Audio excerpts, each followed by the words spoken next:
رب العالمين الرحمن الرحيم مالك يوم الدين ونشهد أن لا إله إلا الله ونشهد أن سيدنا ومولانا محمدا عبده ورسوله أرسله إلى الناس كافة بشيرا ونذيرا أما بعد فإن خير الحديث كتاب الله وخير الهدي هدي محمد صلى الله عليه وسلم وشر الأمور محدثاتها وكل محدثة بدعة وكل بدعة ضلالة وكل ضلالة في النار. أعوذ بالله السميع العليم من الشيطان الرجيم. بسم الله الرحمن الرحيم. ولكل أمة جعلنا منسكا ليذكروا اسم الله على ما رزقهم من بهيمة الأنعام فإلهكم إله واحد فله أسلموا وبشر المخبتين. بسم الله الرحمن الرحيم. إنا أعطيناك الكوثر فصل لربك وانحر إن شانئك هو الأبتر. عزیز ساتھیو، پچھلے ہفتے ذی الحجہ کے مبارک عشرے سے متعلق کچھ باتیں آپ کے سامنے رکھی گئی تھیں، اور یہ بات تفصیل کے ساتھ بیان ہوئی تھی کہ اللہ تبارک و تعالی نے ان 10 دنوں کو، یعنی ذی الحجہ کے 10 دنوں کو سال بھر کے تمام 10 دنوں میں سب سے افضل بتایا ہے کہ اتنا مقام، اتنی اہمیت اور اتنی فضیلت کسی دوسرے عشرے کو اللہ تبارک و تعالی نے نہیں دی ہے جتنی فضیلت اللہ تبارک و تعالی نے ذی الحجہ کے ابتدائی 10 دنوں کو دی ہے.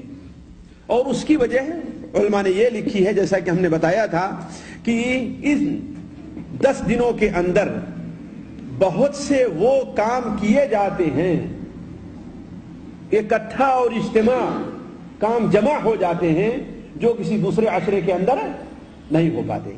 مثال کے طور پر اسی عشرے میں ایک دن عرفہ آتا ہے جو سال بھر کا سب سے افضل دن ہے، یا یوم النحر کا دن آتا ہے جو اللہ تبارک و تعالیٰ کے نزدیک سب سے حرمت والا دن ہے کہ نہیں؟ اسی عشرے کے اندر لوگ قربانی کرتے ہیں جو اسلام کا ایک شعیرہ اور اسلام کا ایک نشان امتیاز ہے. انہی عشرے کے اندر لوگ حج کرتے ہیں جس سے دین اسلام کی تکمیل ہوتی ہے. اسی عشرے کے اندر وہ مبارک دن عرفہ کا دن ہے جس دن اللہ تبارک و تعالی نے اس امت کے اوپر اپنی نعمت کی تکمیل فرمائی اور دین اسلام کو مکمل کر دیا. یہ ایسی چیزیں ہیں جو کسی سال کے کسی اور دن کے اندر اکٹھا نہیں ہے، کسی اور دنوں میں اکٹھا نہیں ہے. اس لیے اللہ تبارک و تعالی نے ان 10 دنوں کو سال کے تمام 10 دنوں میں سب سے افضل قرار دیا ہے. اور آپ صلی اللہ علیہ وسلم نے یہ بیان فرمایا ہے کہ جتنا ان 10 دنوں میں نیک عمل کرنا اللہ تبارک و تعالی کو محبوب ہے اتنا کسی اور دن میں محبوب نہیں ہے.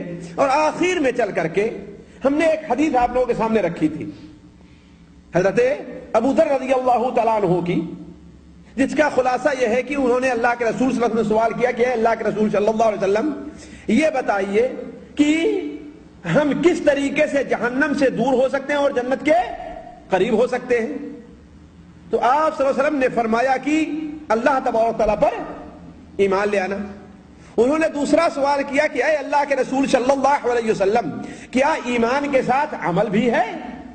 ظاہر بات ایمان کے ساتھ عمل ضروری ہے.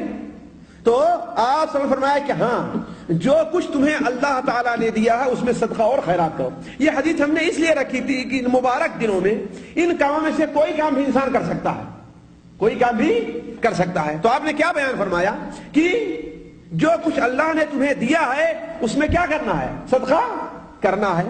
تو حضرت ابو ذر نے کہا کہ اے اللہ کے رسول صلی اللہ علیہ وسلم، اگر وہ انسان فقیر ہو، اس کے پاس کچھ ہو ہی نہیں، تو وہ کیا کرے؟ تو آپ نے کیا جواب دیا؟ کسی کو یاد ہے؟ کسی کو نہیں یاد ہے؟ آپ نے کیا جواب دیا تھا؟ آپ نے بیان فرمایا کہ اگر وہ انسان فقیر ہے، کچھ نہیں کر صدقہ نہیں کر سکتا، کچھ پیسے نہیں دے سکتا، تو اسے چاہیے کہ بھلائی کا حکم دے اور برائی سے روکے. اسے چاہیے کہ بھلائی کا حکم دے اور برائی سے روکے. حضرت ابو ذر رضی اللہ عنہ پھر سوال کیا کہ اے اللہ کے رسول صلی اللہ علیہ وسلم، اگر وہ بڑا بزدل ہو، اسے کسی کو بھلی بات بتانا نہ آتا ہو، بری بات سے روکنا نہ آتا ہو، تو وہ کیا کرے؟ تو آپ صلی اللہ علیہ وسلم نے فرمایا کہ ٹھیک ہے، اگر یہ بھی نہیں ہو سکتا تو جو لوگ محتاج ہیں، ضرورت مند ہیں، ان کے کام آ جائے. ضرورت مند لوگ جو ہیں، محتاج ہیں، ان کے کام آ جائے. کوئی بھی کام کرے. اللہ نے صحت دی ہے، عافیت دی ہے، فن دیا ہے، ہنر دیا ہے، کام کا طریقہ دیا ہے، کسی کے لیے کچھ کام کر دے. کسی بیوہ عورت کے لیے پانی بھر دے، کسی کمزور مسکین کے لیے دکان سے سودا لے آ دے. ظاہر بات تو پیسہ دے گا، آپ کام کیا ہے؟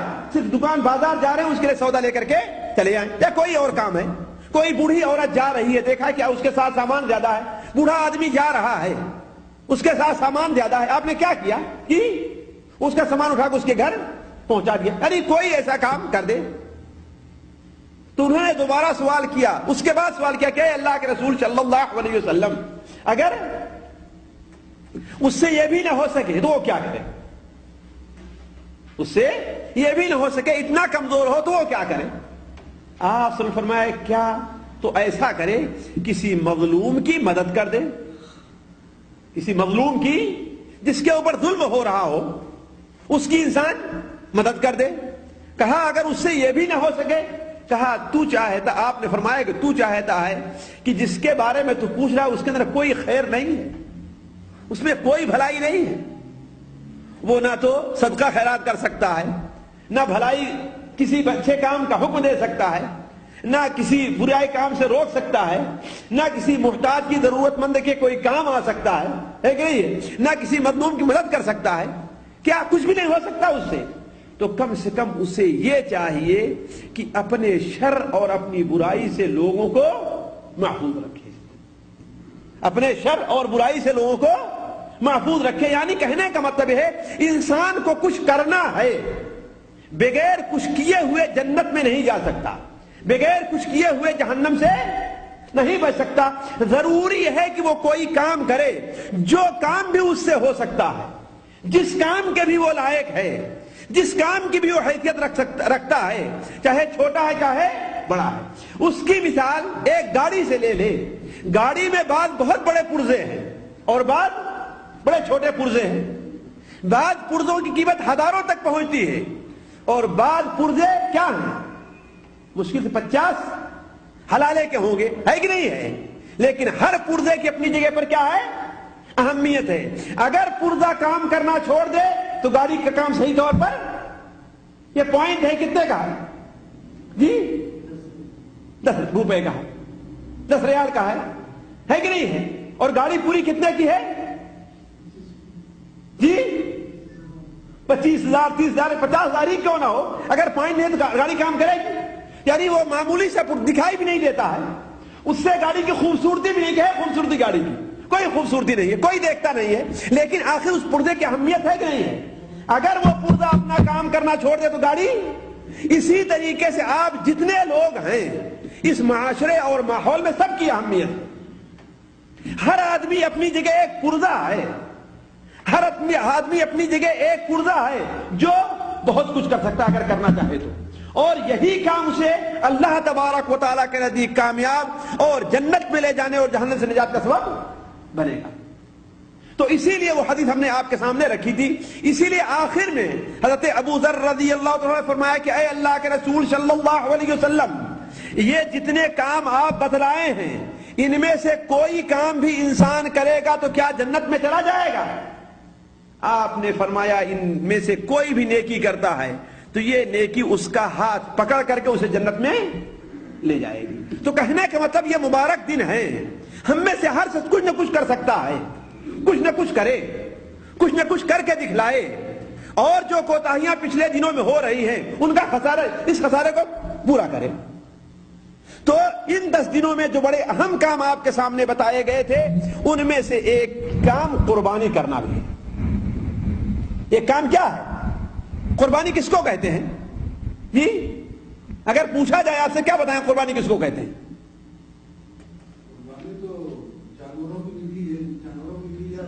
بھائی جانوروں ہی قربانی کی جاتی ہے تو اس کا کیا معنی ہے؟ اللہ کے نام سے قربانی. صحیح کہہ رہے ہیں آپ. تو آج اگر ہم ایک جانور ذبح کر دیں تو اللہ قربانی ہو جائے گی ہماری. اس دن اگر ہم ایک مرغی ذبح کر دیں ہماری قربانی ہو جائے گی. ہاں نہیں صحیح کہہ رہے ہیں آپ, صحیح کہہ رہے ہیں.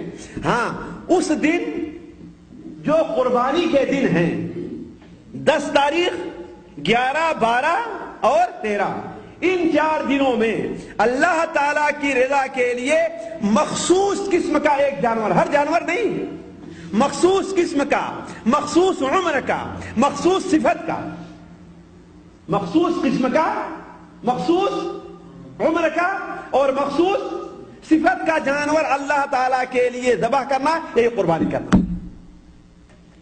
مخصوص جانور میں کیوں کہہ رہا ہوں؟ اس لیے کہ ہر جانور کی قربانی نہیں ہو سکتی. کس جانور قربانی کی جائے گی؟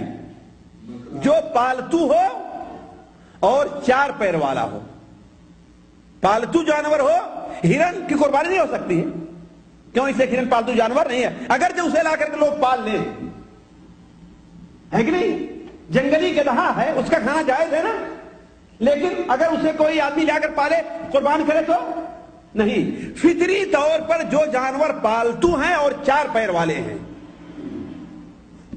ان میں بھی خصوصی طور پر وہ جانور جن کی قربانی اللہ کو کرنے کی اجازت دی ہے قرآن مجید میں, جس کی طرف اشارہ ہے. ورنہ گھوڑا بھی پالتو جانور ہے نا, ہے پالتو جانور اور 4 پیر والا ہے, اس کی قربانی ہو سکتی ہے؟ نہیں ہو سکتی. کیوں؟ اس لیے کہ قرآن مجید میں جن 8 جانوروں کی قربانی کی اجازت دی گئی ہے گھوڑا اس میں داخل نہیں ہے. وہ 8 جانور کون ہے قاری صاحب بتائیں؟ بکری اور بکرا 2 ہو گئے, بھیڑ نر اور نر مادہ چاہیے 2 ہو گئے, 4 ہو گئے جی, اور گائے اور بیل ہے نا, کتنے ہو گئے؟ 6 ہو گئے.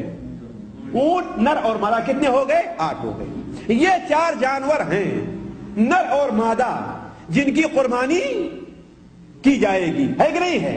اور باقی جانوروں کی قربانی نہیں. آپ سوچ رہے ہوں بھینس کی قربانی, ہاں دیکھیے نا, آپ کہہ رہے ہیں بھینس کی قربانی, ہے کہ نہیں ہے؟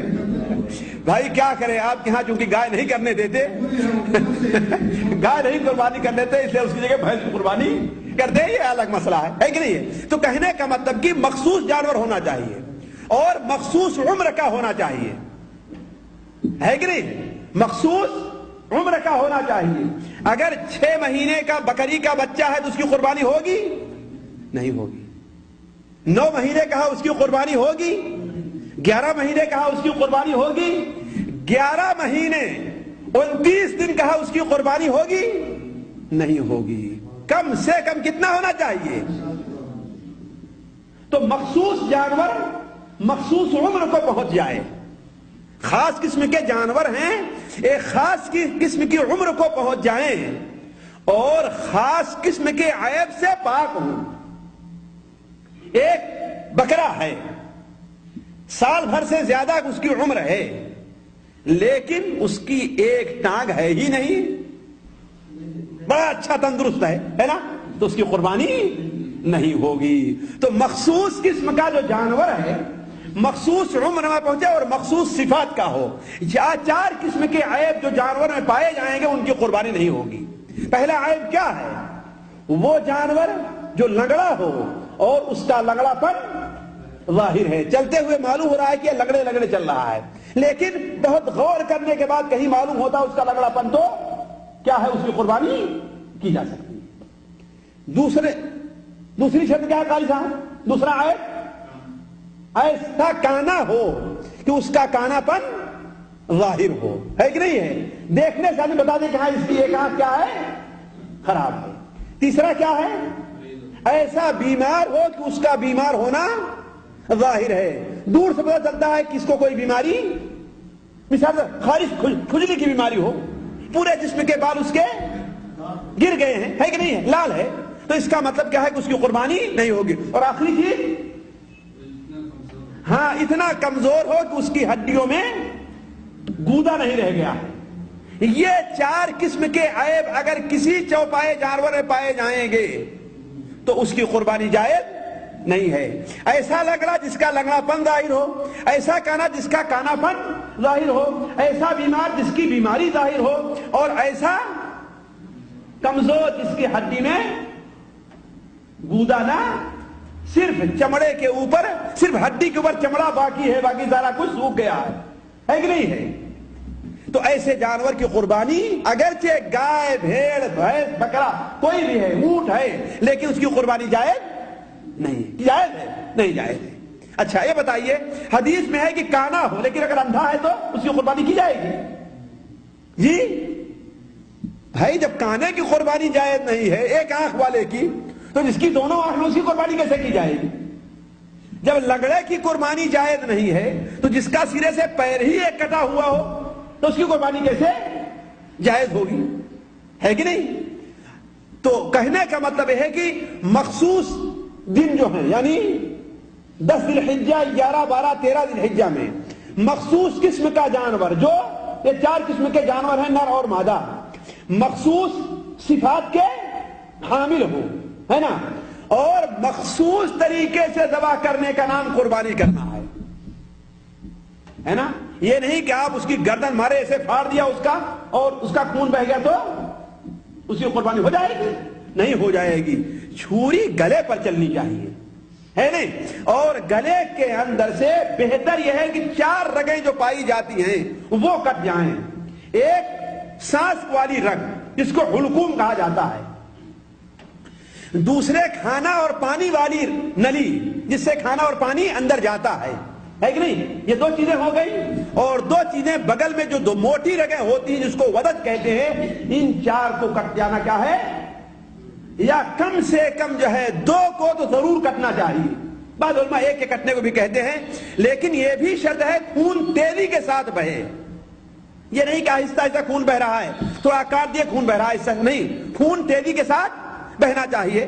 تو عرض کرنے کا مقصد یہ قربانی ہے. ان 10 دنوں میں بعض دن ایسے آتے ہیں جن میں قربانی، ایسا 10واں دن ہے اس میں قربانی کی جاتی ہے. ساتھیوں دیکھیے، قربانی ایک ایسی سنت ہے جسے ہو سکتا ہے یہ کوئی کہہ دے کہ ہاں بھائی یہ جانوروں کے اوپر ظلم ہے کہ نہیں؟ کوئی کہہ سکتا ہی نہیں کہہ سکتا. کوئی یہ کہہ دے کہ ہاں یہ اللہ کی ایک مخلوق ہے، ایک جیو ہے جس کے اوپر کیا ظلم کیا جا رہا ہے نا.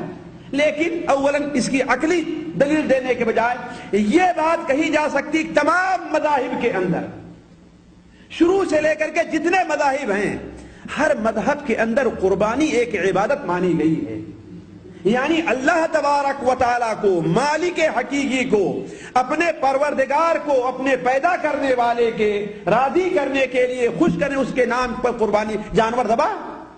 مثال کے طور پر قرآن مجید میں ہمیں جو سب سے پہلے قربانی کا ذکر ملتا ہے، کہاں ملتا ہے جی؟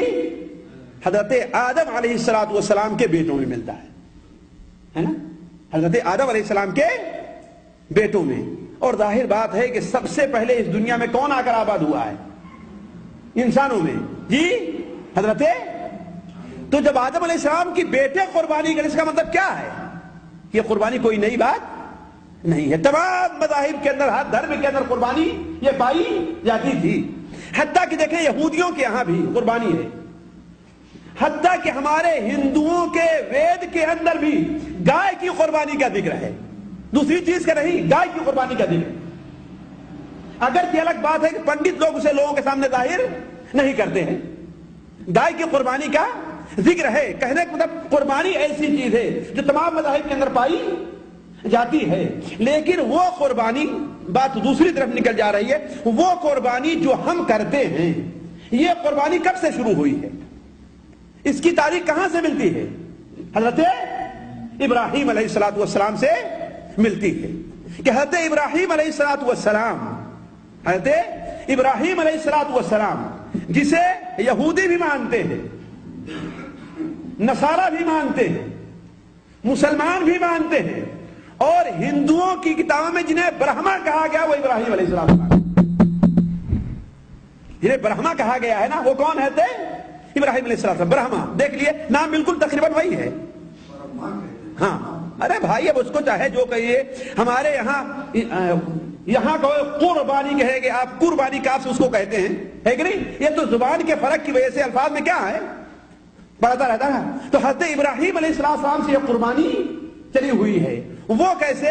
اللہ تبارک و تعالی نے حضرت ابراہیم علیہ السلام کو 70 سال اور 80 سال ان کی عمر ہو گئی، اولاد نہیں دیا، کوئی ان کو اولاد نہیں ہوئی. ان کی بیوی کا نام کیا تھا؟ سارا. پہلے بیوی کا نام کیا تھا؟ سارا. حضرت ابراہیم علیہ السلام کہاں کے رہنے والے تھے اصل میں؟ جی نہیں، یہ ساری معمولی چیزیں ہیں، جاننا چاہیے. کہاں کے رہنے والے تھے؟ اصل عراق کے رہنے والے تھے. اور عمومی طور پر دیکھیے جتنے مذاہب ہیں، چاہے یہودیت ہو، نصرانیت ہو یا ہندوازم ہو، ان کا اصل مرکز جو ہے یہی علاقہ رہا ہے. ہمارے یہاں جو یہ مشہور ہے نا کہ یہ جو ہے یہ ہندو یا چھتری وغیرہ، اصل کہاں کے باشندے ہیں؟ یہ آریہ کہاں کے باشندے تھے؟ اصل ہندوستان کے باشندے نہیں ہیں. یہ کہاں ہیں؟ کہا جاتا ہے کہ یہ مڈل ایسٹ جسے ہم کہتے ہیں شرق الاوسط ہی سے منتقل ہو کر کے گئے ہوئے. مڈل ایسٹ جو ہے یہاں سے منتقل ہو کر کے گئے ہوئے، یعنی عراق اور یہ شام اور یہ جو علاقہ ہے، اسی علاقے میں جسے ارض مقدسہ کہا جاتا ہے، شام کا علاقہ. جی ایران نہیں، اصل عراق ان کی. وہ جو برہما وہ آری جو ہے نا، وہ لوگ اصل عراق کے رہنے والے وہاں سے گئے ہوئے ہیں. اور علی کل حال وہ ایران اور عراق کے تقریباً جو ہے کیا ایک ہی علاقہ جو ہے وہ ملتا جلتا ہے. تو حضرت ابراہیم علیہ السلام اصل عراق کے رہنے والے تھے. کہاں کے؟ عراق کے. کبھی دوسری مجلس میں ان کا قصہ تفصیل سے رکھا جائے گا. وہاں سے اختلاف ہوا اور ظاہر بات قوم ان کے اوپر ایمان نہیں لے آئی، قوم ان کی بات ماننے کے لیے تیار نہیں ہوئی. تو اپنے خاندان کو چھوڑا، اپنے گھر کو چھوڑا، اپنے باپ کو چھوڑا، اپنے پورے رشتہ داروں کو چھوڑ کر کے اپنی بیوی اور بھتیجے کو لے کر کے، اپنی بیوی اور بھتیجے کو لے کر کے کہاں سے نکلے ہیں؟ بابل سے نکلے ہیں. کچھ دن آ کر کے حران سوریہ میں رہے، پھر اس کے بعد وہ مصر میں گئے. مصر کا جو ظالم بادشاہ تھا وہ حضرت ابراہیم علیہ السلام سے ان کی بیوی حضرت سارہ جو بڑی خوبصورت تھی ان کو چھیننا چاہا. لیکن اللہ تبارک و تعالی نے حضرت ابراہیم علیہ السلام کو کی حفاظت فرمائی، اور حضرت سارہ سے وہ کرامت ظاہر ہوئی کہ جب حضرت سارہ کے اوپر وہ ہاتھ ڈالنا چاہا تو اس کے اوپر مرغی جیسی کیفیت طاری ہو گئی. ہے کہ نہیں؟ ایک بار، 2 بار، 3 بار ایسا کیا. اس کے بعد جب یہ سمجھا کہ یہ ایسا لگتا ہے کوئی انسان نہیں ہے تو جن ہے، اس نے کہا بھی کہ میرے پاس تم لوگ جن کو لے کر کے آئے ہو. تو صرف یہی نہیں کہتے سارا کو چھوڑ دیا، بلکہ ان کی خدمت کے لیے ایک عورت کہا جاتا ہے، ان کی بیٹی تھی اس بادشاہ کی، یہ لونڈی تھی، حضرت ہاجر کو دیا ہے. کس کو؟ حضرت ہاجر کو، جنہیں ہمارے حضرت ہاجرہ کہا جاتا ہے، جنہیں حضرت ہاجرہ، اور اس پر نام بھی رکھا جاتا ہے ہمارے یہاں ہاجرہ، ہے کہ نہیں؟ بہت سی عورتوں کا نام بھی رہا کرتا ہے. تو حضرت ابراہیم علیہ السلام ان دونوں کو لے کر کے آگے فلسطین میں آباد ہو گئے. نابلس جو جگہ ہے، کہاں آباد ہوئے؟ فلسطین کے اندر. فلسطین میں آباد ہوئے تو حضرت سارہ نے کہا حضرت ابراہیم علیہ السلام سے، آپ کی عمر 80 سال کی ہو گئی اور ابھی تک اللہ نے آپ کو کوئی اولاد نہیں دی ہے، یہ میری جو خادمہ ہے نا، آپ اس سے شادی کر لیجئے، ہو سکتا ہے کہ اللہ تعالیٰ آپ کو کوئی اولاد دے دے. چنانچہ حضرت ابراہیم علیہ السلام کی شادی کس سے ہوئی؟ حضرت ہاجر سے. حضرت ہاجرہ سے. تو اللہ تبارک و تعالیٰ سے دعا کیا، رب ہب لی من الصالحین، اے اللہ تعالیٰ مجھے کوئی نیک اولاد عطا فرما. تو حضرت ابراہیم علیہ السلام کو اللہ تعالیٰ نے بیٹے سے نوازا. وہ بیٹا کس نام سے جانا گیا بعد میں؟ حضرت اسماعیل علیہ السلام سے.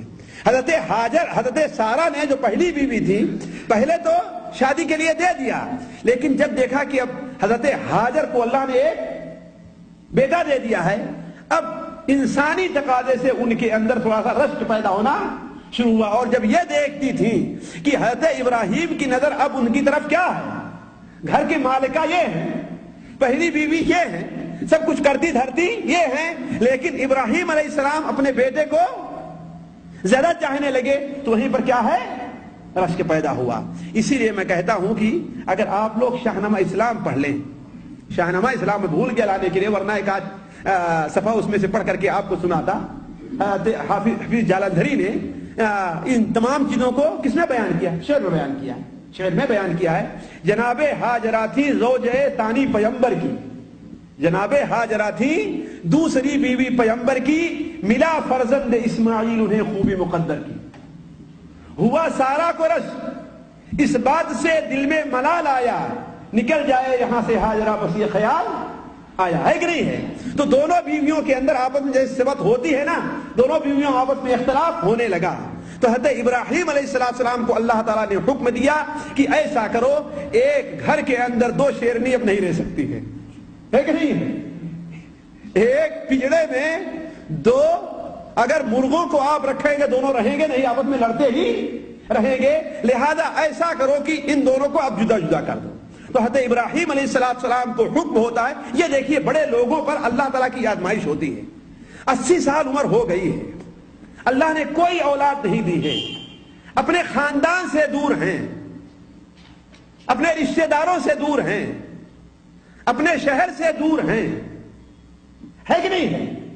عمر بھی کتنی ہو چکی ہے، اور اس عمر میں بڑی دعاؤں کے بعد، جیسے اردو میں ایک مثل ہے کہ اللہ ایما سے اس کو پالا ہے، سارے گھر کا یہی اجالا ہے نا، یہی بچہ ہے جس سے پورے گھر والوں کو کیا ہے؟ امید ہے نا۔ ابھی ایک ہمارے ملنے والے ہیں، ان کے یہاں ذرا ان کے بھائی کا کسی دشمن سے کچھ معاملہ پیش آیا ہے کہ نہیں ہے، کسی بات کے اغوا کا، اور یہ تو 4-5 بھائی ہیں، ان میں صرف ایک بھائی کو صرف ایک بیٹا ہے۔ کیا ہے؟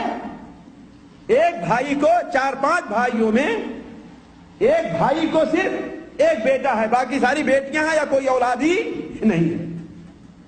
تو اب پورے خاندان والے سارے بھائی مل کر کے، دادا دادی پھوپھی پھوپھیاں ماموں سارے لوگ مل کر کے اس بچے کو اس شہر سے بھگا کر کے دوسری جگہ چھپا کر کے رکھا کہ کہیں دشمنوں کا حملہ اس کے اوپر نہ ہو جائے۔ کیوں؟ اگر اس کے اوپر ہو گیا صرف یہی ایک ایسا باقی ہے جس سے ہماری نسل آگے چلنے والی ہے کہ نہیں ہے؟ تو جو اکیلا ہوتا ہے، اور خصوصاً ایسے وقت میں کہ اب آگے کی امید نہیں رہتی، تو کتنا پیارا ہوا کرتا ہے وہ، ہے کہ نہیں ہے؟ تو حضرت اسماعیل علیہ السلام اکلوتے ہیں، خاندان وہاں پر موجود نہیں ہے، گھر والے رشتہ دار وہاں پر موجود نہیں ہے، کوئی آدمی نہیں ہے، صرف کون ہے؟ صرف جس سے نسل چلنے والے صرف ایک بیٹا ہے، کون؟ حضرت اس پر بھی اللہ تعالیٰ کا حکم کیا ہو رہا ہے؟ کسے یہاں سے لے جاؤ۔ حضرت ابراہیم علیہ السلام قصہ مختصر انہیں اٹھا کر کے لے آئے، اور جہاں پر آج خانہ مکہ مکرمہ خانہ کعبہ بنا ہوا ہے، خانہ کعبہ بنا ہوا ہے، خانہ کعبہ جس جگہ پر ہے اس کے پورب کی طرف، خانہ کعبہ جس جگہ پر ہے اس کے پورب کی طرف مشکل سے 10 ذرا 10 ہاتھ ہوگا، یا ہو سکتا ہے 15 یا 20 ہاتھ ہو، اب جو ہے کبھی ناپا نہیں، اور اب وہ آثر بھی مٹ گیا ہے بیر زمزم کا کہ اسے ناپا جا سکے، لیکن مشکل سے 10 12 15 ہاتھ ہوگا۔ اتنی دوری پر وہاں ایک درخت تھا، اور وہ راستہ تھا، شام سے لوگ آتے تھے یمن جایا کرتے تھے، اور یمن سے آتے تھے شام جایا کرتے تھے، ورنہ اور وہاں پر کوئی آبادی وغیرہ نہیں، بارش ہوتی تھی تو پانی ادھر سے بہ کر کے جایا کرتا تھا۔ وہاں پر ایک درخت کے نیچے لا کر کے حضرت ابراہیم علیہ السلام، دیکھیے 1000 کلومیٹر دور، کتنی دور؟ 100 نہیں، 2 کلومیٹر نہیں، اپنے پیارے بیٹے کو اور اپنی بیوی کو 1000 کلومیٹر اپنے گھر سے دور لا کر کے ایک درخت کے نیچے ایک مشک میں پانی رکھا، تھوڑی سی کھجور رکھی اور چھوڑ کر کے چلے گئے۔ لمبا قصہ ہے، میں اس قصہ پر نہیں جانا چاہتا، صرف اس نقطے پر لانا چاہتا ہوں کہ یہ قربانی کہاں سے شروع ہوئی ہے نا، وہاں چھوڑ کر کے چلے گئے۔ ذرا سوچیں کہ آج اگر آپ کو یہ حکم دیا جائے کہ اپنے دودھ پیتے بچے کو اور اس کی والدہ کو اپنے گھر سے 2-3 کلومیٹر دور کسی جنگل میں، صحرا میں، وہ بھی سایہ نہیں ہے، کسی صحرا کے اندر نہ پانی نہیں ہے، کوئی کھانے کی چیز نہیں ہے، اگر وہاں اپنے بیوی اور بیٹے کو چھوڑ آئیں تو آپ پر کیا گزرے گی جی؟ کیا گزرے گی آپ کے اوپر؟ لیکن چونکہ اللہ تبارک و تعالیٰ کا حکم تھا اس لیے وہاں چھوڑ کر کے چلے جائیں. کبھی کبھار آتے جاتے وہاں پر آتے رہے. اللہ تبارک و تعالیٰ انہیں توفیق دیتا رہا. کس طریقے سے؟ بعض اسرائیلی روایات میں ہے کہ اللہ تبارک و تعالیٰ انہیں وہ سواری عطا کی تھی کہ صبح سے شام تک وہاں پر آتے تھے اور واپس بھی چلے جا کر. اللہ تعالیٰ اپنے نیک بندوں کو اس سے نواز سکتا ہے کہ نہیں ہے؟ تو وہی بیٹا جب تقریباً 13 سال کا ہو گیا، حضرت ابراہیم علیہ السلام اپنے بیٹے کی زیارت کرنے کے لیے آئے، اپنی بیوی کی زیارت کرنے کے لیے آئے. وہ لمبا قصہ ہے کہ بیٹے کو پیاس لگی اور ماں جو ہے وہ پانی ڈھونڈنے پھرتی رہی، تو وہیں پر جہاں پر بچے کی ایڑی تھی وہیں حضرت جبرائیل آئے اور وہاں پر پاؤں مارا اور وہیں سے چشمہ جاری ہو گیا. یہ قصہ دوسرا بڑا لمبا ہے دوسری مجلس میں. کہنے کا مطلب کہ جب بیٹا 13 سال کا ہو گیا، حضرت ابراہیم علیہ السلام آئے ایک بار زیارت کرنے کے لیے. رات وہیں پر گزاری. خواب دیکھتے ہیں کہ اللہ تبارک و تعالی خواب دیکھتے ہیں کہ اللہ تعالی حکم دے رہا ہے کہ بیٹے کو ذبح کر. بعض روایات میں ہے کہ خواب دیکھتے ہیں کہ اپنے بیٹے کو ہم ذبح کر رہے ہیں، اپنے بیٹے کو ذبح کر رہے ہیں. اور ظاہر بات نبیوں کو خواب جو ہوتا ہے کیا ہوتا ہے؟ سچا ہوتا ہے، سچا ہوتا ہے. اس لیے کہ خواب میں ان کو بہت سی چیزیں دکھائی جاتی ہیں. تو اپنے بیٹے سے کہتے ہیں اے ابراہیم، اے اسماعیل، پہاڑی پر سے دی آواز اسماعیل ادھر آؤ، ادھر آ کر خدائے پاک کا فرمان سن جاؤ. ہے کہ نہیں ہے؟ وہ کھڑے ہو کر کے آواز دے ان کی والدہ سے دور ہٹ کر کے کہ اے ابراہیم، اے اسماعیل، یہاں پر آؤ، میں تمہیں اللہ تعالیٰ کا ایک پیغام سناتا ہوں. وہ پیغام کیا تھا؟ کہتے ہیں اے بیٹے، ہم نے خواب میں دیکھ رہا ہے کہ میں تمہیں ذبح کر رہا ہوں. یہ نہیں کہ ہم نے تمہیں ذبح کر دیا ہے. کیا خواب دیکھ رہے تھے؟ کہ میں تمہیں ذبح کر رہا ہوں. بیٹے نے کہا کہ ابا جان، اگر اللہ تعالیٰ کے حکم ہے تو کر جائیے، اس میں کیا دیری ہے؟ یہ اللہ تعالیٰ کا حکم ہے تو اس میں دیر کرنے کیا ضرورت ہے؟ اس طریقے قرآن مجید میں اللہ تعالیٰ ارشاد فرماتا ہے یا بنی انی اری فی المنام انی اذبحک فانظر ماذا تری. اے بیٹے، ہم نے خواب میں یہ دیکھا ہے کہ میں تجھے ذبح کر رہا ہوں، اب تیری کیا رائے ہے؟ حضرت اسماعیل نے کیا جواب دیا تھا؟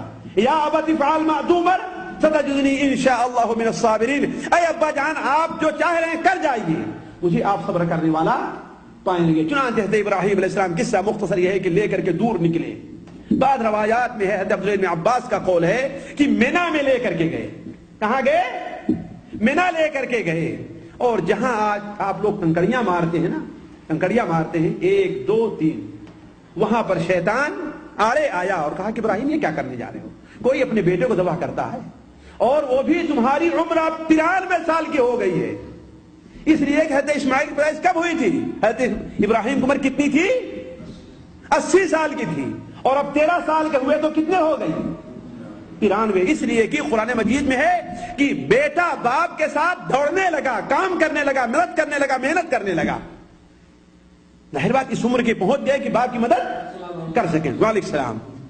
لیکن حضرت ابراہیم علیہ السلام نے پتھر اٹھا کر کے اسے مارا، پھر آگے بڑھ کر کے ملا، پھر آگے ملا. 3 بار ایسے ہوا اور جب سمجھا کہ ہمارا ان کے اوپر قبضہ نہیں ہوگا، قابو نہیں چلے گا، تو چھوڑ کر کے بھاگ گیا. اور وہیں آگے بڑھ کر کے حضرت اسماعیل علیہ السلام کو قصہ یہ ہے کہ لٹایا، چہرے کے پر لٹایا اور ذبح کرنا چاہا. لیکن اللہ تبارک تعالیٰ نے جیسے اس پر چھری رکھنا چاہیے، ہمارے یہاں بڑا قصہ مشہور ہے کہ چھری کو تیز کر رہے تھے اور پھر ذبح کر رہے تھے لیکن چھری نہیں چل رہی تھی. لیکن اس کی کوئی حقیقت نہیں ہے. قرآن مجید میں جہاں تک ہے صرف اتنا ہی ہے کہ فلما اسلما وتلہ للجبین ونادیناہ ان یا ابراہیم. جب دونوں اللہ تعالیٰ کے حکم کو مان لیے اور چہرے کے بل انہیں لٹا دیا، پیشانی کے بل، اور جب ذبح کرنا چاہے تو اللہ نے کیا فرمایا؟ اے یا ابراہیم، اے ابراہیم رک جاؤ. اب جو شخص بیٹے کو گرا سکتا ہے، چھری لے کر کے اس کے گردن پہ پہنچتا، وہ ذبح بھی کر سکتا ہے کہ نہیں؟ اللہ تعالیٰ کے حکم سے. لیکن ہمارا مقصد ذبح کرنا نہیں ہے، امتحان لینا ہے. وَفَدَيْنَاهُ بِذِبْحٍ عَظِيمٍ. ہم نے انہیں ایک موٹا سا بڑا سا دمبا لا کر کے قربانی کرنے کے لیے انہیں دے دیا ہے. حضرت ابراہیم علیہ السلام نے اس دمبے کو ذبح کیا، ہے کہ نہیں؟ اور وہی سنت ہے جو آج ہم اور آپ بقرعید کے موقع پر کر رہے ہیں. مسند احمد کے اندر اور سنن ابو داؤد میں، مسند احمد میں سنن ابو داؤد میں حضرت عبداللہ بن عباس سے روایت ہے، اللہ کے رسول سے ارشاد ہے کہ اس دمبے کی سینگ اللہ کے رسول سے زبانے تک حرم خانہ کعبہ کے اندر موجود تھی. مسند احمد میں روایت ہے سنن ابو داؤد میں کہ اس دمبے کی دونوں سینگ کہاں موجود تھی؟ جی خانہ کعبہ میں. لیکن خانہ کعبہ میں قریش کے زمانے میں ایک بار آگ لگی جس کے اندر وہ جل گئی. تو عرض کرنے کا مقصد یہ وہ سنت ہے، اختصار کے ساتھ جو آپ کے سامنے رکھا کہ یہی وہ سنت ہے جس کی بنیاد پر ہم قربانی کرتے ہیں. اور ہر مسلمان کو اللہ تبارک و تعالیٰ نے یہ حکم دیا ہے کہ 10ویں ذی الحجہ کو، یا اگر نہیں ہو سکتا تو 11، 12، 13 میں سے ایک تاریخ کو اللہ تبارک و تعالیٰ کی رضا کے لیے وہ قربانی کی جائے. بیٹا اب وقت نہیں ہے کہ اس کو پڑھ کر کے سنائیں، آخری مجلس میں اگر رہا تو دیکھا جائے گا. تو کہنے کا مطلب کہ یہ وہ قربانی ہے جو ہم اور آپ کرتے ہیں. پہلی چیز تو یہ ہے کہ دیکھیے ساتھیوں، اس قربانی کی بڑی اہمیت اور فضیلت ہے. چند باتیں مجھے اختصار کے ساتھ قربانی سے متعلق رکھنی ہے. پہلی بات یہ ہے کہ اس قربانی کی بڑی اہمیت ہے اور بڑی فضیلت ہے. بڑی فضیلت کا اندازہ اس سے یہ لگائیے، قرآن مجید میں اللہ کے رسول صلی اللہ علیہ وسلم کو خصوصی طور پر قربانی کرنے کا حکم ہو رہا ہے. کہاں قاری صاحب؟ فصلی لربک. ہر آدمی کو یاد ہوگی یہ صورتیں، ہے کہ نہیں ہے؟ انا اعطیناک الکوثر. ہم نے آپ کو کیا عطا کیا ہے؟ کوثر. کوثر کیا چیز ہے جی؟ نہیں، جنت میں ایک نہر، جنت میں کیا ہے؟ ایک نہر ہے، اور اسی نہر کا پانی حوض میں آ کر کے گرتا ہے، اسے حوض کوثر کہتے ہیں، جو حشر کے میدان میں ہوگا، ہے نا قاری صاحب؟ اسی کوثر، اسی نہر کا پانی ہے جو حشر کے میدان میں جو حوض رکھا جائے، اسے حوض کوثر ہمارے یہاں کہتے ہیں، ہے کہ نہیں ہے؟ اس میں آ کر کے وہ گر رہا ہے. تو ہم نے آپ کو بطور انعام کے، اکرام کے کیا ادا کیا ہے؟ کوثر ادا کیا ہے. لہذا شکریہ کے طور پر آپ کو کیا کرنا ہے؟ فصلی لربک ونحر. اپنے رب کے لیے نماز پڑھیے اور قربانی کیجیے. سنن ترمذی میں حدیث ہے کہ اللہ کے رسول صلی اللہ علیہ وسلم نے ارشاد فرمایا کہ 10ویں ذی الحجہ کو، یوم النحر کے دن، اللہ تبارک و تعالیٰ کو جس قدر محبوب قربانی کرنا ہے اتنا کوئی دوسرا عمل محبوب نہیں ہے، کوئی دوسرا عمل محبوب نہیں ہے. اور اللہ کے رسول صلی اللہ علیہ وسلم اپنی زندگی میں قربانی کا بڑا اہتمام کیا کرتے تھے. اس کا اندازہ اس سے لگائیں، پہلی بات آپ 10 سال تک مدینہ منورہ میں رہے جی، اور ہر سال آپ نے قربانی کی ہے، کبھی قربانی آپ نے چھوڑی نہیں ہے، بلکہ بسا ہر سال تو آپ تقریباً 2 جانور قربان کرتے تھے، ہے نا؟ 2 جانور قربانی کے طور پر کرتے. اور جس سال آپ کا انتقال ہوا اس سال کتنے جانوروں کو قربانی دی ہے آپ نے جی؟ 100 بکرے، 100 اونٹ آپ نے قربان کیا حجۃ الوداع کے موقع پر. حج کے طور پر آپ کتنے جانور دیے ہیں؟ 100 اونٹ. ذرا دیکھیں قربانی کی اہمیت. آپ صلی اللہ علیہ وسلم اگر سفر میں بھی ہوتے تھے پھر بھی آپ قربانی نہیں چھوڑتے تھے. آج ساتھیوں ہمارے ہاں قربانی کی اہمیت نہیں رہ گئی، کوئی اہمیت. عام طور پر لوگ ہمارے ہاں، خاص طور پر وہ لوگ جو سعودیہ میں کماتے ہیں، ان میں 2-1% ایسے لوگ ملیں گے جو قربانی کی ان کا استطاعت نہیں. ورنہ عام طور پر لوگ کیا ہے؟ قربانی کی استطاعت رکھتے ہیں، لیکن لوگ قربانی نہیں کرتے. اور اگر قربانی کرتے بھی ہیں تو قربانی صحیح طور پر، صحیح طریقے پر نہیں کرتے. میں اس مسئلے کی طرف نہیں جانا چاہتا. تو کہنے کا مطلب یہ ہے کہ آپ صلی اللہ علیہ وسلم اگر سفر میں بھی ہوتے بسا اوقات، جیسا کہ مسند احمد میں، سنن ترمذی میں، سنن نسائی میں روایت ہے کہ اللہ کے رسول صلی اللہ علیہ وسلم ایک بار سفر میں تھا. حضرت عبداللہ بن عباس کی روایت ہے، ایک بار سفر میں تھے تو آپ نے خود قربانی کی اور لوگوں کو قربانی کرنے کا حکم دیا. صحابہ کرام کہتے ہیں کہ ہم لوگ گائے میں، ایک گائے میں کتنے آدمی تھے؟ 7 آدمی شریک ہوئے، اور اونٹ میں 10 آدمی شریک. یعنی سفر میں بھی آپ نے قربانی کی ہے. بلکہ بسا اوقات آپ قربانی کے موقع پر یہ اہتمام کیا کرتے تھے، یہ اہتمام کرتے تھے کہ قربانی کا جانور ان لوگوں پر تقسیم کر جو قربانی نہیں کر سکتے، جو قربانی نہیں کر سکتے ان پر قربانی کے جانور تقسیم کیا کرتے تھے. جیسا کہ صحیح بخاری شریف میں حضرت عقبہ ابن عامر کی روایت ہے کہ اللہ کے رسول صلی اللہ علیہ وسلم نے ہمیں قربانی کا جانور تقسیم کرنے کے لیے دیا. ہم نے سب پر تقسیم کر دیا. البتہ جب میری باری آئی تو جی کیا بچا تھا؟ ایک بکری کا بچہ بچا جو بھی سال بھر کا نہیں تھا, ہے کہ نہیں؟ جب حضرت عقبہ ابن عامر کی باری آئی تو کیا بچا؟ ایک بکری کا بچہ جو سال بھر کا نہیں تھا.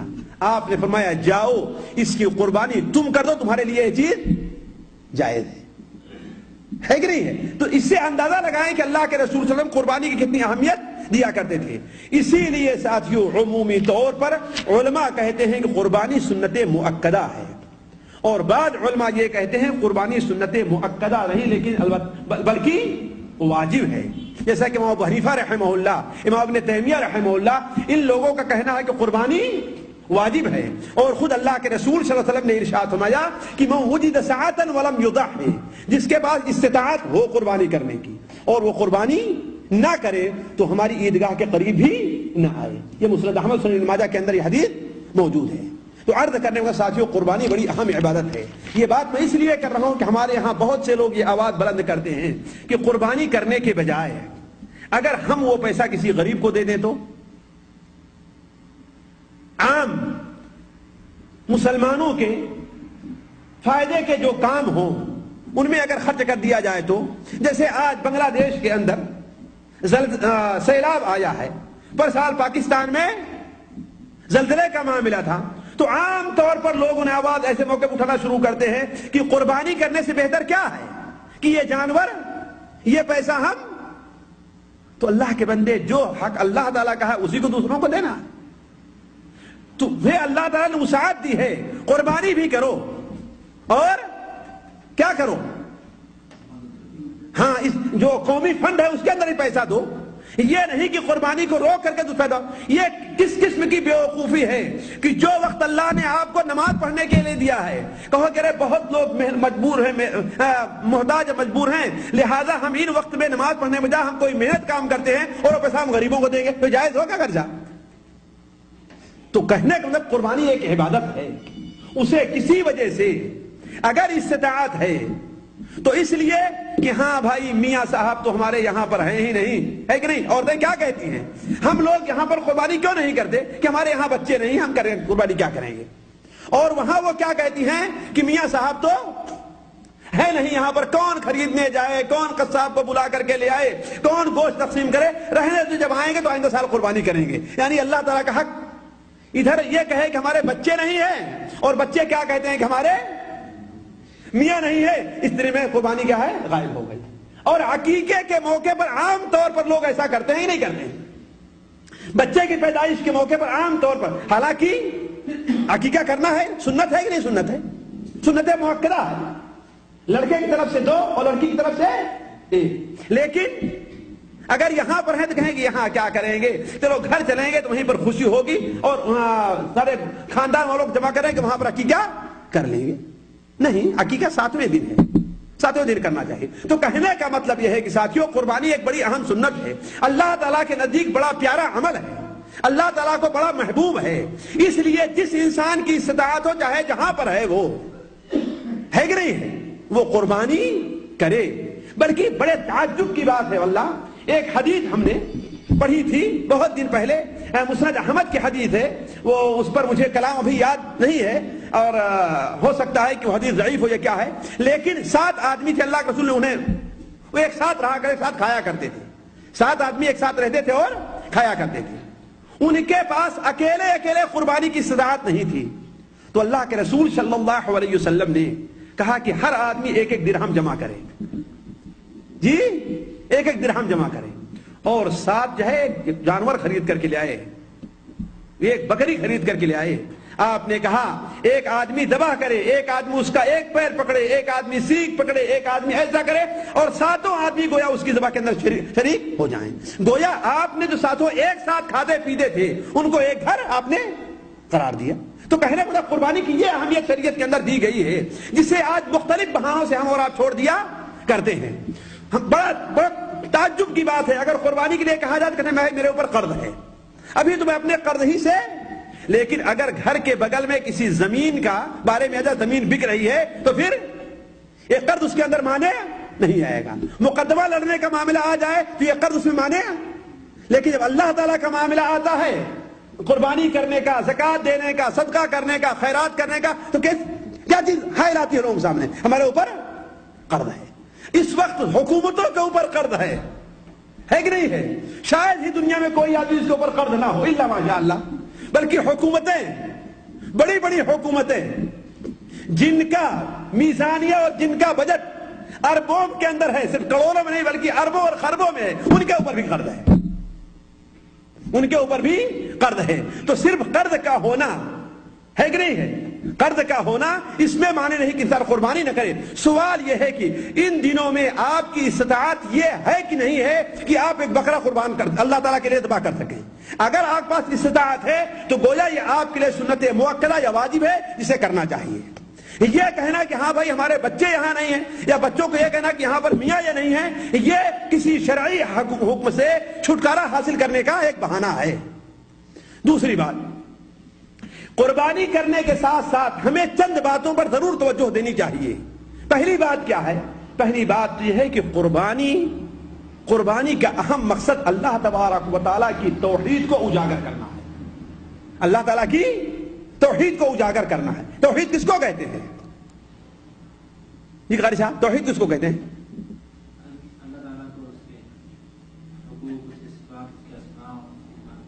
اللہ تعالیٰ کو اس کی ذات میں, اس کی صفات میں, اس کے کام میں اور اس کے حقوق میں اکیلا تسلیم کرنے کا نام کیا ہے؟ توحید ہے.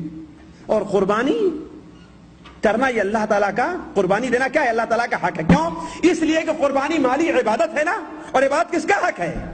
اللہ تعالیٰ کا ہے. لہذا قربانی کس کی ہونی چاہیے؟ قربانی سے ہمیں گویا توحید کا سبق ملتا ہے. اسی لیے اللہ کے رسول صلی اللہ علیہ وسلم جب قربانی کا جانور ذبح کرتے تھے تو کون سی دعا پڑھا کرتے تھے بتائیے؟ ہاں قاری صاحب, انی وجہ دو تو یاد ہے, قربانی کرتے رہے, دعا کرتے رہے, آپ پڑھتے ہوئے شرما کیوں رہے ہیں جی؟ انی وجہت وجہی الذی فطر السماوات والارض حنیفا علی ملت ابراہیم ولم اکن من المشرکین. ان صلاتی, دیکھیے, ولم اکن من المشرکین, میں مشرک نہیں ہوں, میں شرک کرنے والا نہیں ہوں. ان صلاتی ونسکی ومحیای ومماتی للہ رب العالمین. میری نماز اور میری قربانی, میری نماز اور میری قربانی, میرا مرنا اور میرا جینا کس کے لیے ہے؟ اللہ رب العالمین کے لیے ہے. تو قربانی یعنی اللہ کی رضا کے لیے ایک جانور ذبح کرنا, یہ عبادت ہے جو صرف اللہ تعالیٰ کے لیے کی جائے, کسی غیر کے لیے جائز نہیں ہے. اسی لیے اگر کوئی شخص کسی جانور کو, مرغا ہے تو, بکرا ہے تو, دمبا ہے تو, گائے ہے تو, بھینس ہے تو, بیل ہے, جو مرغا ہے تو کوئی بھی جانور ہے, اگر کسی پیر کو راضی کرنے کے لیے اس کے مزار پہ ذبح کرتا ہے تو یہ شرک اکبر ہے. کیوں؟ ان صلاتی ونسکی, میری نماز اور میری قربانی, میرا ذبیحہ کس کے لیے ہے؟ اللہ رب العالمین کے لیے. اسی لیے قبروں پر چادریں چڑھانا یہ بھی ایک قسم کی قربانی ہے, چراغ جلانا یہ بھی ایک قسم کی قربانی ہے, وہاں کے لیے کوئی بھی کام دینا ایک قربانی ہے. لیکن اصل قربانی جو ہے وہ ایک جانور ذبح کرنا ہے. جس طریقے سے عشرے ذی الحجہ کی 10 تاریخ کو, 11 کو, 12 کو اللہ کی رضا کے لیے ایک جانور ذبح کیا جا رہا ہے, اگر کسی مردہ شخص کی رضا کے لیے وہ جانور ذبح کیا گیا, پیرانے پیر ہوں یا پیر صغیر ہوں یا پیر کبیر ہوں, کوئی بھی ہوں, اگر انہیں راضی کرنے کے لیے ایک انڈا بھی پھوڑا جا رہا ہے, ایک مرغا بھی ذبح کیا جا رہا ہے, تو کیا ہوگا یہ کرنا؟ یہ شرک ہوگا جسے اللہ تعالیٰ کبھی معاف کرنے والا نہیں ہے. تو قربانی کرتے ہوئے اس چیز کو دھیان میں رکھنا چاہیے کہ قربانی کا سب سے اہم مقصد کیا ہے جی؟ اللہ تبارک و تعالیٰ کی توحید ہے. اسی لیے اللہ کے رسول صلی اللہ علیہ وسلم یہ دعا پڑھا کرتے تھے, انی وجہت وجہ الذی فطر السماوات والارض حنیفا وما انا علی ملت ابراہیم وما انا من المشرکین.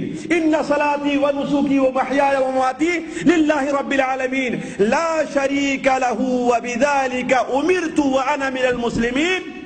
اس کے بعد بسم اللہ اللہ اکبر اللہم لکا ومنکا، اللہم لکا ومنکا، اے اللہ تعالیٰ یہ جانور آپ ہی نے دیا ہے، اس لیے آپ ہی کے لیے میں یہ جانور قربان بھی کر رہا ہوں۔ پھر اس کے بعد یعنی کس کی طرف سے ہے اس کا نام بھی لیا جا سکتا ہے۔ تو عرض کرنے کا مقصد ہے کہ سب سے اہم مقصد قربانی شریف کا کیا، قربانی کا کیا ہے؟ اللہ تبارک و تعالیٰ کی توحید ہے، یعنی کوئی بھی جانور چھوٹا ہے بڑا ہے وہ ذبح کس کے لیے کیا جائے گا؟ صرف اور صرف اللہ تبارک و تعالیٰ کے لیے کیا جائے گا۔ دوسرا فائدہ قربانی کا اور مقصد جو ہمیں لوگوں کے سامنے ظاہر ہونا چاہیے ہمارے رب کے سامنے، وہ کیا ہے؟ اللہ تبارک و تعالیٰ اور اللہ کے رسول صلی اللہ علیہ وسلم کی باتوں کا سننا اور ان کی اطاعت کرنا ہے، باتوں کو سننا اور ان کی اطاعت کرنا ہے۔ کیوں؟ اس لیے کہ ایک مومن کی، ایک مسلمان کی شان یہ ہے کہ وہ اللہ اور اس کے رسول کے بات کے سامنے کوئی چونچرا نہیں کرتا ہے، کوئی چونچرا وہاں پر نہیں ہے۔ جو حکم اللہ کا آ گیا، جو حکم اللہ کے رسول صلی اللہ علیہ وسلم کا آ گیا، وہ ہماری سمجھ میں آئے یا نہ آئے، ہمیں یہ نہیں دیکھنا کہ ہماری سمجھ میں نہیں آ رہا ہے نا، ہمیں اس میں نقصان لگ رہا ہے۔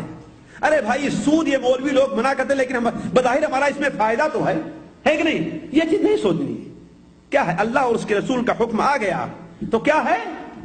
اسے بجا لانا چاہیے۔ اور حضرت ابراہیم علیہ السلام کی سنت کا ذکر ہم نے اسی لیے کیا تھا آپ کے سامنے، یہ چیز ان کے سنت سے بالکل واضح ہے۔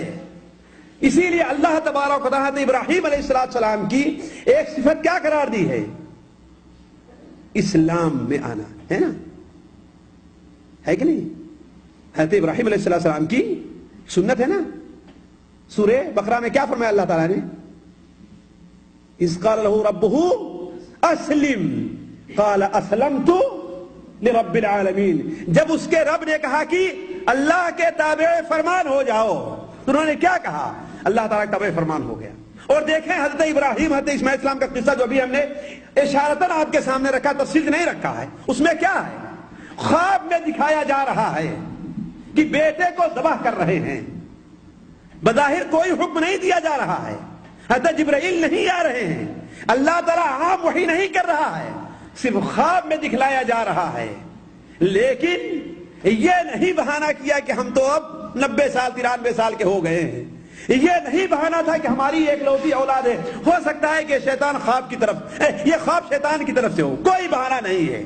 خواب دیکھا اور بیٹے کو بلاتے ہیں اور کہتے ہیں کہ اے بیٹے ہم نے خواب دیکھا ہے کہ ہم تم کو ذبح کر رہے ہیں۔ تو بیٹے نے کیا کہا کہ ابا جان، کیا بیٹے نے یہ کہا کہ ابا جان؟ ہو سکتا ہے خواب شیطان کی طرف سے ہو